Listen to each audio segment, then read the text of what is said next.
Bem, na aula de hoje nós vamos aprender um pouco sobre as 7 joias do físico. Bem, lá no universo Marvel nós temos as 5 joias do infinito, né? As joias que criaram todo o universo. Mas o universo Marvel tá errado.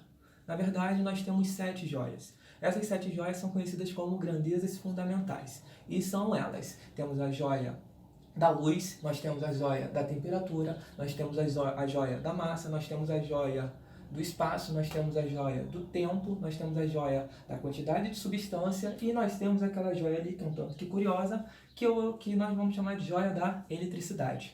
Bem, essas joias, na verdade, são as grandezas fundamentais. São com elas que nós, físicos, cientistas de modo geral, trabalhamos, fazemos pesquisas, nós fazemos medidas utilizando essas joias. Elas são joias fundamentais, ou seja, elas não necessitam de outras coisas para existir.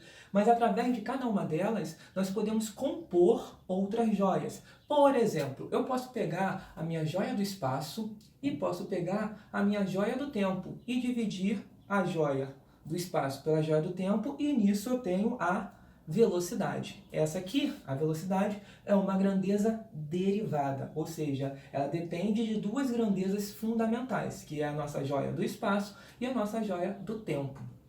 Bem, todas as outras grandezas, de modo geral, vão ser definidas por essas 7 joias. Porém, como se utilizar essas joias, contanto que é difícil de se trabalhar, porque aqui no Brasil nós chamamos a joia do espaço de metro, mas em algum outro lugar pode chamar de jardas. Então, houve um consenso mundial onde nós adotamos o que a gente chama de sistema internacional, ou seja, como eu vou utilizar cada joia. A joia da luz, ela passa a ser utilizada da forma candela, ou seja, eu vou medir intensidade luminosa através do candela.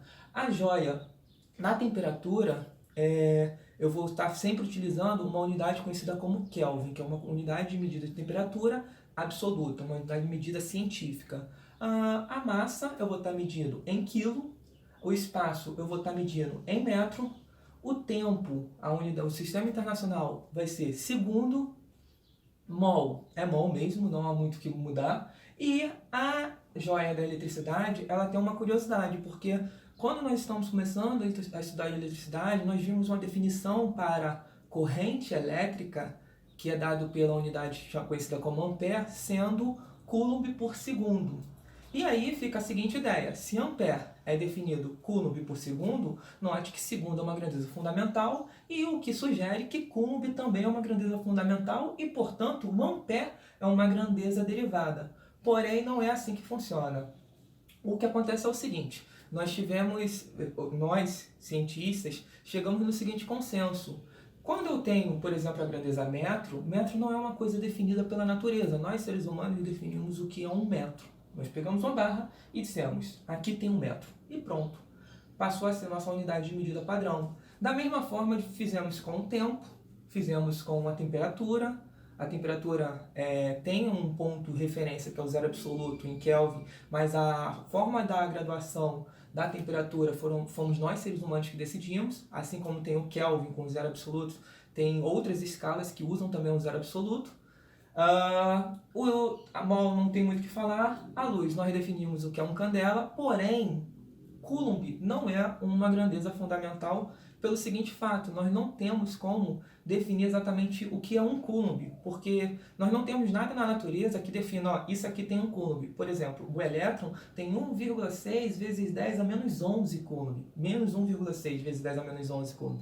Ou seja, eu não tenho na natureza uma coisa que represente 1 coulomb. E mais para frente, se a gente, dando sequência nas pesquisas em física, nós podemos achar partículas que tenham uma quantidade de carga menor ou maior e por aí vai. Então não tem um referencial para coulomb. Então decidimos não adotar coulomb como sendo uma grandeza fundamental, e sim o ampere, porque o ampere, a gente consegue definir o ampere, é uma definição um pouco mais complexa. Eu vou estar colocando um textinho aqui do lado.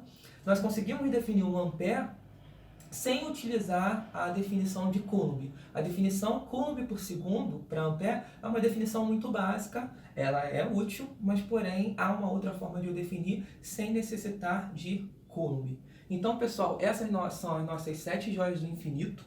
ou as 7 joias do físico, que vai definir todo o nosso curso de física básica. E, no caso, as que a gente mais vai estar trabalhando, as que são mais comuns, são a massa, o espaço e o tempo. Essas são as joias que vão estar em toda a física. O candela nós vamos ver quando estiver falando de ótica. A temperatura, quando nós chegarmos na parte de termologia, termodinâmica de modo geral. Mol é muito utilizado na química, na física não é tão utilizado.